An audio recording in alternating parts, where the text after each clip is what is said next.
people! Tudo bem com vocês? E hoje eu vim falar um pouquinho da minha experiência ao ler o livro O Cérebro de Buda, Neurociência Prática para a Felicidade, tá? Quem escreveu esse livro foi, na verdade, foram dois escritores, foi o Richard Hanson com o Richard Mendes, tá? E eles são profissionais da área da neurologia. E aí eles escreveram esse livro aqui com a ideia de juntar 3 áreas do conhecimento. E assim, eu até acho que a ideia foi válida. Aqui tá vendo na página 23, eles falam sobre as áreas do conhecimento que eles gostariam de unir para poder falar sobre, né? Que é a psicologia, a neurologia e as práticas contemplativas, mais focado aqui no budismo. Então a ideia foi montar, tipo assim, uma união de 3 áreas do conhecimento aqui. E assim, o que eu achei sobre isso? Eu achei que a ideia foi super boa, mas eu não gostei da execução. Então, já vou começar a falar sobre a minha experiência. Não foi uma experiência bacana ler esse livro. E aí eu vou explicar os motivos, né? O primeiro motivo é... a tradução não foi revisada, tá? E isso fez com que o texto tivesse muitos erros de tradução. E em vários momentos da leitura não dava para você compreender direito o que eles estavam querendo explicar. Então, assim, eu acho que grande parte da minha experiência não ter sido positiva foi porque eu não li o livro todo no original em inglês, tá? Como que eu descobri isso? Não conseguindo entender o texto durante 3 vezes, né? Como que foi o meu primeiro contato com esse livro? Eu comecei a achar umas partes muito confusas, tipo assim, tá, mas isso aqui não faz sentido. Não é que as frases estão escritas erradas, teve revisão textual, tipo assim, a parte de gramática portuguesa, a parte de ortografia foi corrigida. Então, houve uma revisão textual, mas não houve uma revisão de tradução, que são 2 coisas diferentes, tá? Quando o texto fica muito entroncado, quando o texto fica sem fazer sentido, quando explicações não têm nexo, principalmente quando é uma explicação, igual aqui, muito específica na área da neurologia ou da neurociência, você precisa de uma revisão de uma pessoa que entenda de neurologia, de uma pessoa que entenda de neurociência para corrigir o texto, sabe? E aí, o que aconteceu? Como que eu notei? Eu comecei a ler o livro, cheguei acho que na página 50, mas não tava entendendo nada. Sabe quando, tipo assim, você lê o texto, você compreende as palavras, porque você fala português, então você entende as palavras, mas você não entende o sentido do texto. Aí eu falei assim, não, calma, vou voltar, vou ler de novo. Daí eu voltei lá na página 1, comecei a ler tudo de novo. E aí eu cheguei na página 100 e pouco, acho que foi na página 120.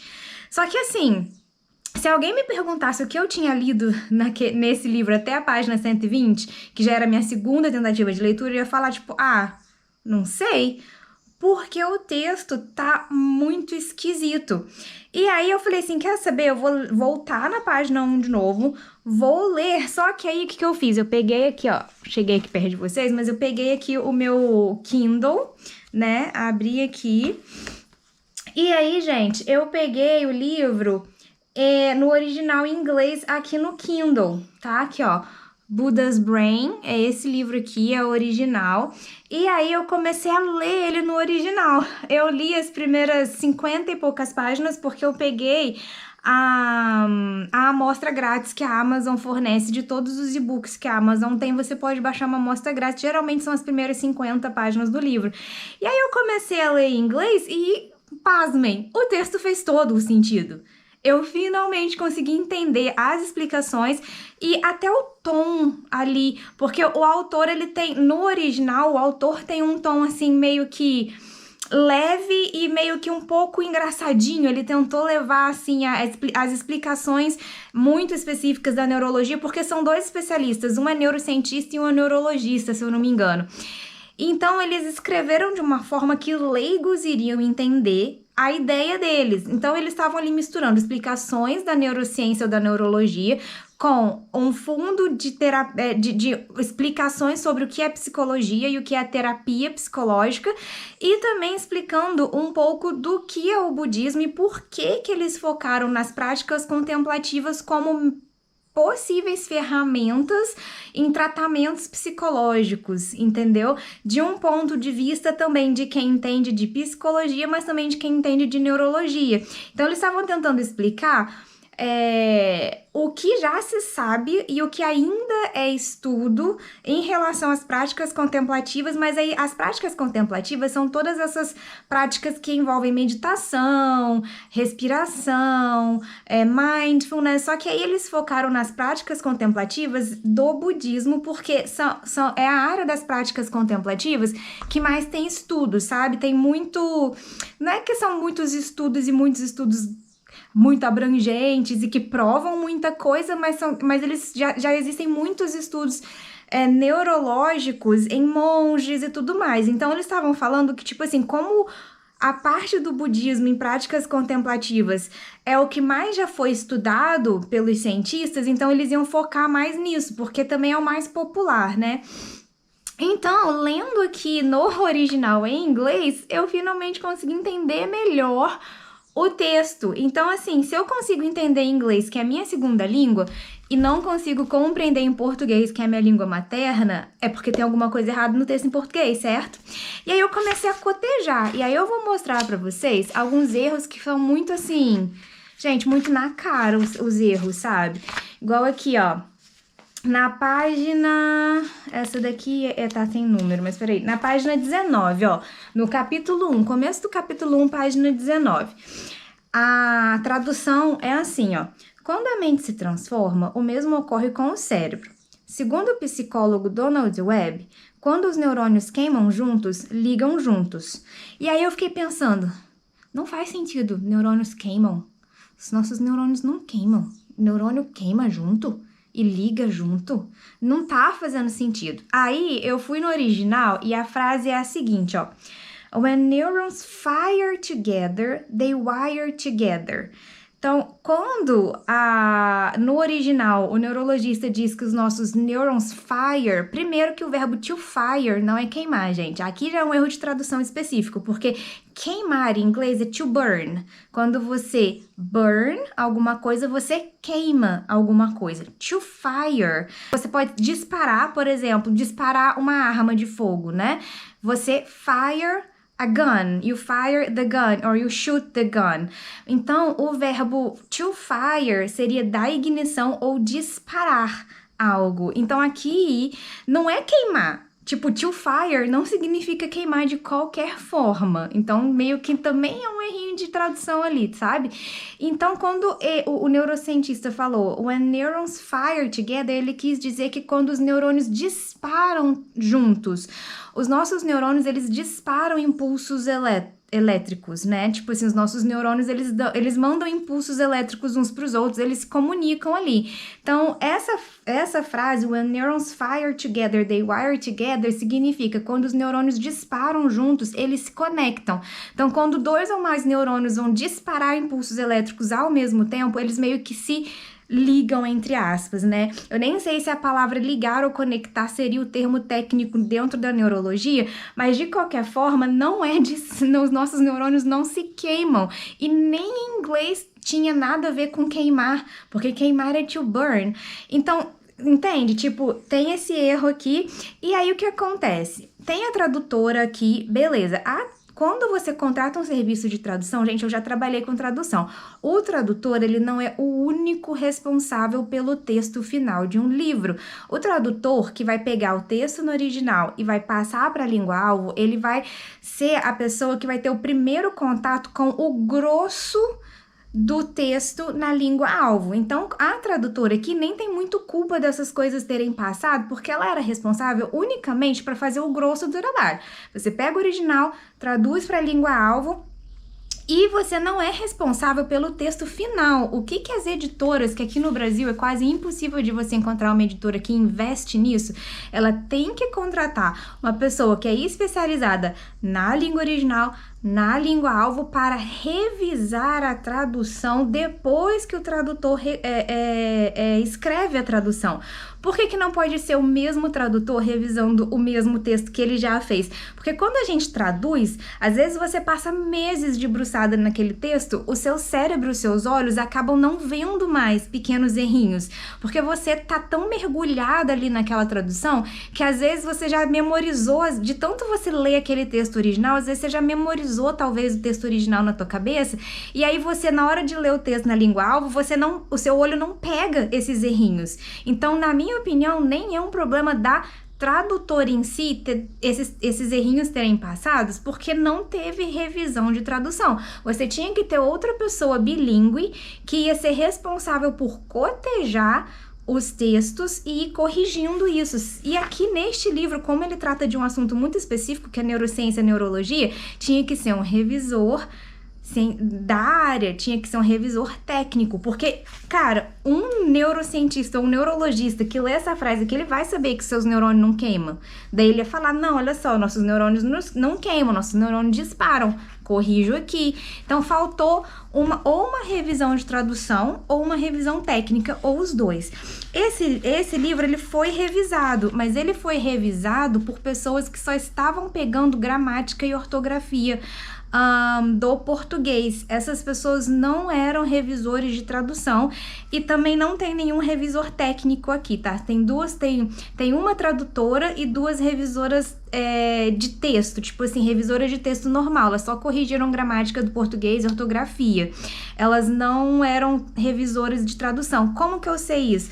Porque quando você olha aqui no começo do livro, na ficha técnica, se tivesse tido um revisor de tradução, estava escrito aqui. E se tivesse um revisor técnico, tipo assim, se um neurologista tivesse revisado esse livro antes dele ter ido para impressão, também teria que ter o nome dele aqui. Tipo assim, revisão técnica neurologista fulano de tal, ou doutor fulano de tal, ou cientista fulano de tal.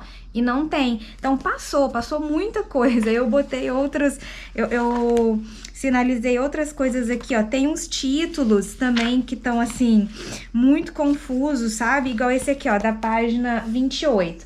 Tá escrito aqui, controle, aprendizado e seleção. No original não é controle, a palavra no original é regulation, e regulation não é controlar, né? Regulation é regulação, no sentido de regular as suas emoções, porque existe uma diferença entre falar que você tem que controlar as suas emoções e uma diferença entre você regular as suas emoções.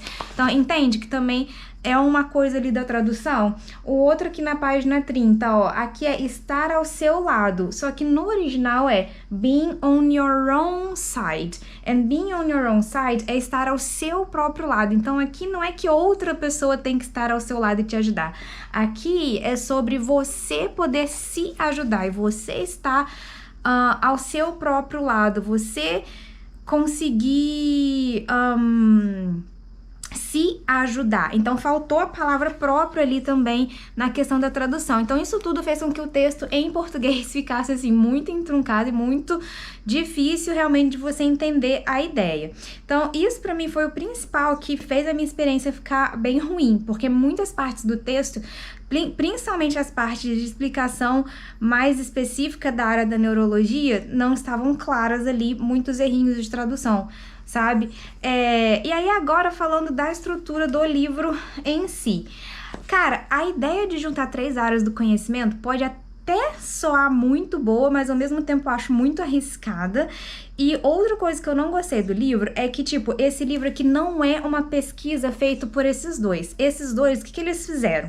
Um é neurologista, o outro é neurocientista. O que eles fizeram? Eles leram um monte de artigo científico e aí eles montaram um Frankenstein. Esse Frankenstein é este livro. Esse livro, ele é um monte de recorte de um monte de artigo científico aleatório que eles pinçaram partes desses artigos para poder encaixar na ideia deles de que com certeza o milagre da humanidade para curar todas as coisas psicológicas é você unir psicologia, neurociência e práticas contemplativas. Só que não é uma pesquisa deles. eles não pesquisaram nada. Eles não foram lá para anos e anos e anos de pesquisa, tipo, ou com entrevistas, ou fazendo MRI, né, tipo, fazendo ressonância no cérebro. Eles não pesquisaram o cérebro de ninguém. Eles simplesmente leram um monte de artigo científico e pinçaram um monte de frases e partes aleatórias de vários artigos científicos aleatórios e montaram um livro. E aí, o que fica bem óbvio aqui? Isso aqui parece muito com pseudociência, gente, no sentido de que, tipo assim, não é um estudo específico que valida ou monta uma hipótese de nada. É vários pedaços de vários estudos montados em forma de um livro e muita opinião deles, tipo assim, no estudo tal, tinha isso escrito e eu concordo e aí isso gera isso, isso e isso. Só que aí, por mais que aqui no final do livro tenha toda a coisa bibliográfica, que é gigantesca, gente, ó, são cerca de, você vem aqui dessa página com as referências bibliográficas, que é a página 253, e a referência bibliográfica vai até a 269. São, tipo, quase 20 páginas de referência bibliográfica. Isso quer dizer que eles pinçaram só o que importavam para eles de centenas de artigos, e isso é muito perigoso, porque não necessariamente porque um artigo foi divulgado que esse artigo é bom, que a pesquisa foi bem feita e nem que ele é relevante o suficiente para ser considerado. Então, tipo assim, gente, eu acho que as pessoas que não entendem muito de como que se publica um artigo científico.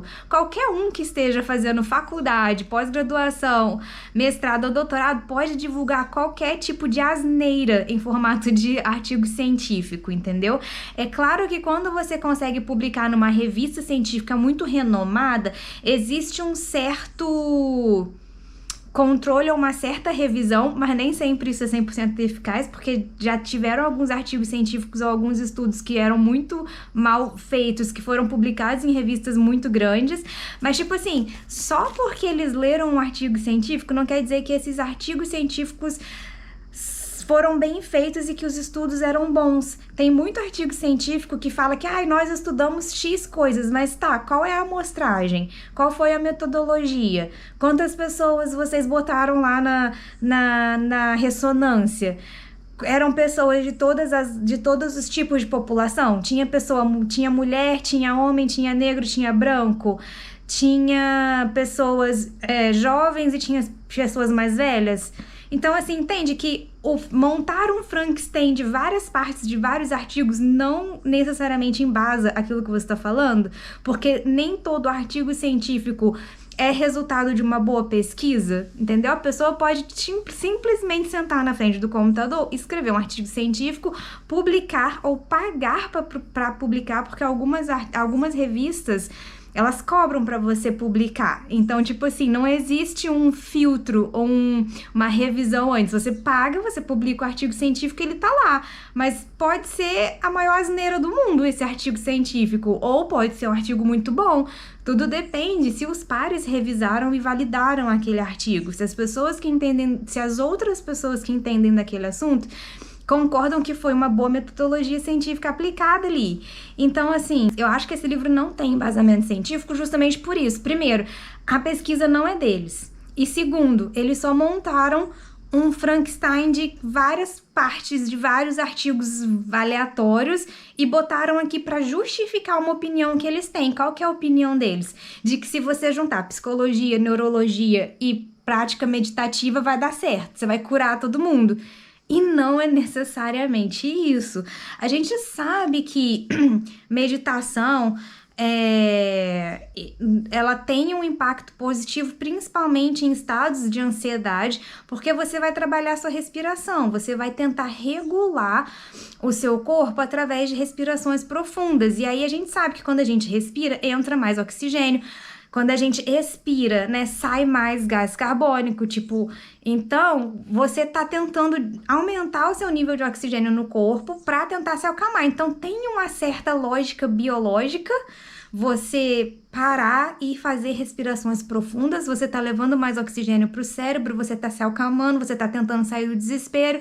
Então, assim, biologicamente falando, tem um pouco de sentido, mas não quer dizer que se você só meditar, você vai acabar com todos os seus problemas psicológicos, entendeu? Ainda faltam muitos estudos em relação a isso. Tem sim evidências, poucas evidências que há uma ajuda sim, você conseguir controlar a sua respiração. Quando você, por exemplo, se você tá no meio de um ataque de pânico, se você consegue pensar um pouquinho, fala assim, não, beleza, eu tô tendo esse ataque de pânico, eu tô tremendo, meu coração tá batendo, eu acho que eu vou ter um ataque cardíaco. Se você conseguir sentar, focar na sua respiração, né, deixar entrar mais oxigênio, deixar o oxigênio vir aqui pro cérebro e tudo mais, beleza, eu entendo, isso funciona, porque já funcionou comigo. Entendeu? Mas o que a gente não pode também dizer é que só porque funciona comigo que vai funcionar com todas as pessoas. Contar causos não é não é prova científica, entende? Então, assim, a gente tem que pensar em tudo isso. Então, eu não acho que esse livro, assim, muito, não tem embasamento científico mesmo eles tendo citado 1 milhão de artigos, porque para eu saber se realmente se realmente tem uma pesquisa com alguma base forte aqui, eu teria que ler todos esses 250 mil artigos que eles pinçaram, partes que foram só... Porque, tipo assim, gente, pinçar partes de artigo é muito perigoso também. Porque você pode pinçar uma parte do desenvolvimento para poder embasar um argumento seu, mas qual que é o resultado desse argumento do artigo? Tipo assim, o que o artigo concluiu?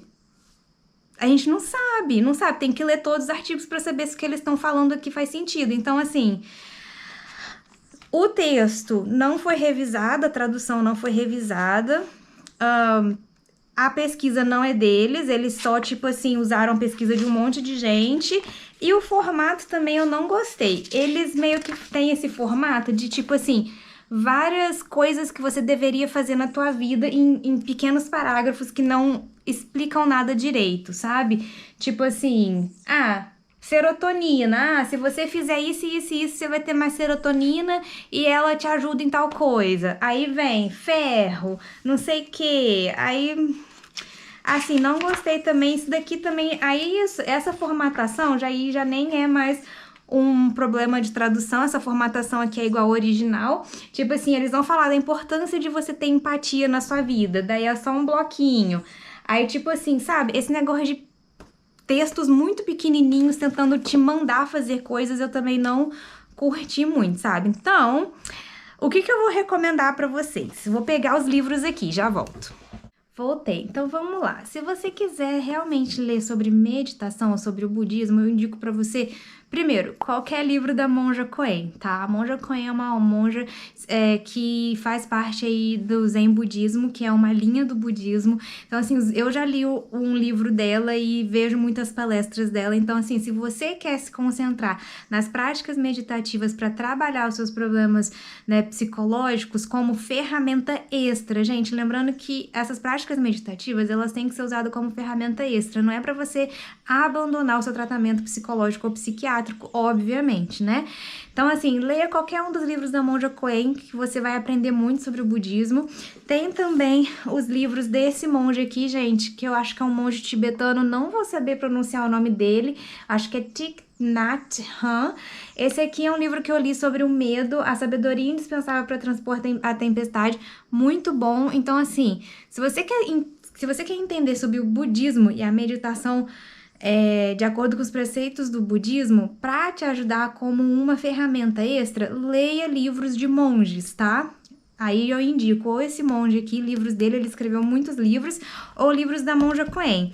Agora, se você quiser livros que tenha pesquisas embasadas sobre alguns tópicos, e esses livros foram escritos por psicólogas e pesquisadoras, eu indico esses dois aqui, ó. O primeiro é A Coragem de Ser Imperfeito, da Brené Brown. Esse livro aqui é o resultado dela de 14 anos de muita pesquisa, e ela fez depois um estudo muito específico na área do que é a vergonha e o impacto da vergonha na nossa vida.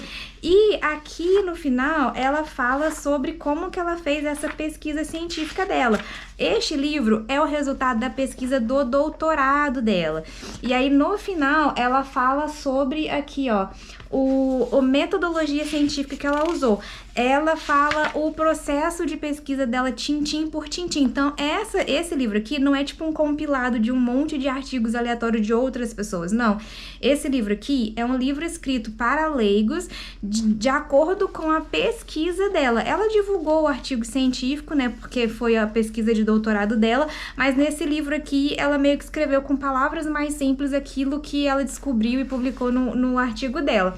Então, ela explica que a metodologia que ela usou, aí aqui tem o número de tantas pessoas entrevistadas, tem aí a porcentagem de pessoas brancas, a porcentagem de pessoas negras, a porcentagem de pessoas de homens, de mulheres, ela fala assim das entrevistas, o número de perguntas, então todo o processo de pesquisa e metodologia científica dela tá escrito aqui, então tem mais embasamento, você entende como que essa pesquisa foi feita, você entende quantas pessoas ela entrevistou, quantas dessas pessoas eram homens, quantas dessas pessoas eram jovens, quantas dessas pessoas eram mulheres, então, tipo assim, tem a amostragem que realmente o número de pessoas que ela usou na pesquisa dela e a diversidade de pessoas é uma amostragem que realmente é um pouco mais próxima do grupo de pessoas no mundo, né? Porque no mundo não tem só um tipo de pessoa. Então, quando você vai fazer uma pesquisa científica, é importante também que,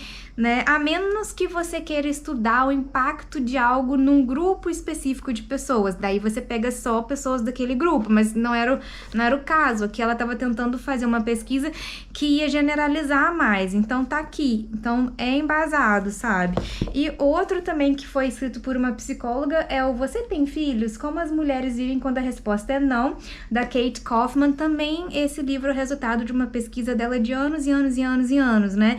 Com muitas entrevistas. Ela entrevistou muitas mulheres não mães já na fase adulta ou na velhice, então ela escreveu a partir desta pesquisa, né? Ela fez entrevistas com mulheres não mães que já estão tanto na fase adulta pós 40 anos, quanto já na velhice, para poder estudar o impacto de não ser mãe depois que você passa da idade de realmente conseguir tentar ser mãe. E aí, por vários motivos também, várias mulheres não são mães, né? E aí ela entrevista essas mulheres para poder descobrir várias coisas interessantes, como, por exemplo, mulheres que não são mães têm mais dinheiro na velhice, elas têm mais condições de cuidar de si, e às vezes até dos próximos, né? São mulheres que têm mais amigos. Então, assim, é uma pesquisa também, e ela explica como que ela pesquisou. Então, se você quiser estudar um pouco mais sobre livros, assim, na área da psicologia ou na área do budismo, vai na fonte, lê livros escritos por psicólogos ou psiquiatras que realmente fazem esses estudos. Se você quer aprender sobre o budismo, lê livro escrito por monges. Se você quer aprender sobre neurociência ou neurologia, leia livros sobre essa parte científica, escritos sobre cientistas que estão realmente estudando, sabe? Porque vocês entendem também que, igual esse livro aqui, foi escrito por duas pessoas que são na área, só que eles não fizeram a pesquisa. Não fizeram pesquisa. Eles só leram um monte de artigos e montaram um texto. Entendeu? Então, assim, não indicaria muito esse livro, não, porque eu não achei que... Enfim... Então é isso aí, pessoal. Espero que vocês tenham entendido aí a minha opinião sobre esse livro. Se mesmo assim você quiser ler, na verdade eu sugiro que vocês leiam para vocês tirarem as próprias conclusões, mas eu sugiro que vocês leiam o original em inglês, porque o texto em português realmente não tá muito bacana, tá? Então é isso aí, pessoal. Espero que vocês tenham entendido e gostado do vídeo. Se você gostou, clique em gostei, que isso me ajuda bastante. Se inscreve no canal e a gente vai continuar se falando aí nos próximos vídeos, pessoal. Muito obrigada por ter chegado até aqui e até o próximo. Tchau!